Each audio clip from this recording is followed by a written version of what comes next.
Shalom semuanya, kami dari kelompok Tapai akan menjelaskan dan mempresentasikan hasil kerjasama kami. Di sini saya akan menjelaskan apa itu bioteknologi konvensional. Jadi, bioteknologi konvensional adalah bioteknologi yang menggunakan mikroorganisme secara alami, yaitu dengan teknik fermentasi atau bioteknologi tradisional. Contohnya yaitu Tapai. Ini ada prinsip konvensional, yaitu fermentasi yang dimana dia mengubah mikroorganisme menjadi pangan. Dan kedua itu teknik tradisional atau sederhana, yaitu peralatan yang digunakan sederhana dan tidak memerlukan keahlian khusus. Oke, selanjutnya saya akan jelaskan mikroorganisme tapai. Yang pertama ada Aspergillus sp. Aspergillus sp ini adalah proses hidrolisis pati atau pemecah pati menjadi gula sederhana atau glukosa oleh enzim amilase yang dihasilkan mikroorganisme ragi. Selanjutnya ada Saccharomyces cerevisiae yang berfungsi memfermentasi gula menjadi alkohol yang memberikan aroma khas dan tekstur yang lembek. Selanjutnya ada Acetobacter aceti di mana berfungsi mengoksidasi alkohol menjadi asam asetat dan asam laktat yang memberikan cita rasa sedikit asam dan segar pada tape. Di sini juga ada alat dan bahan yang kami gunakan. Yang pertama itu ada panci, yang kedua daun pisang, yang ketiga air bersih, yang keempat pisau, yang kelima singkong, yang keenam talenan, ketujuh wadah, dan yang terakhir itu ragi. Selanjutnya ada proses fermentasi. Yang pertama, kupas kulit singkong dan kerok bagian luarnya. Kedua, kukus singkong hingga matang namun jangan sampai terlalu lembek.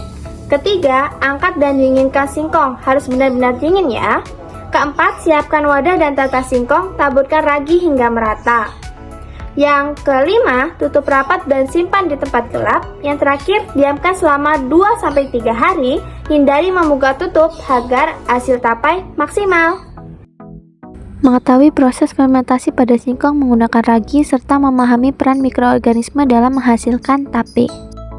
Lama fermentasi berpengaruh pada tekstur, warna, rasa, dan aroma. Semakin lama fermentasi, kadar alkohol dan tingkat keasaman akan semakin tinggi. Praktik yang pertama itu kami melakukan sterilisasi alat, wadah, pisau, talenan, dan singkong dengan cara dicuci. Nah, lalu di sini yang kedua ini mempertimbangkan komposisi antara ragi dan singkong. Dan ketiga itu juga memperkirakan jangka waktu pembuatan jadi dari Sabtu sampai Selasa. Nah, dan keempat itu menyimpan di tempat yang tertutup dan bersih jauh dari jangkauan serangga.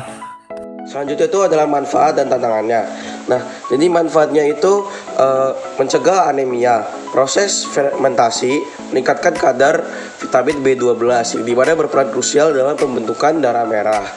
Nah, selanjutnya itu adalah detoksifikasi, yaitu mengkonsumsi tape dapat membantu tubuh membuang racun dan kotoran dan membantu untuk meredakan jerawat. Nah, lalu selanjutnya adalah tantangannya itu dalam membersihkan lendir bagian luar membutuhkan waktu yang sangat lama. Yang kedua itu pemilihan bahan baku yang tepat. Tidak semua singkong dapat dijadikan bahan tape. Berikut adalah refleksi kelompok kami. Berikut inovasi kami.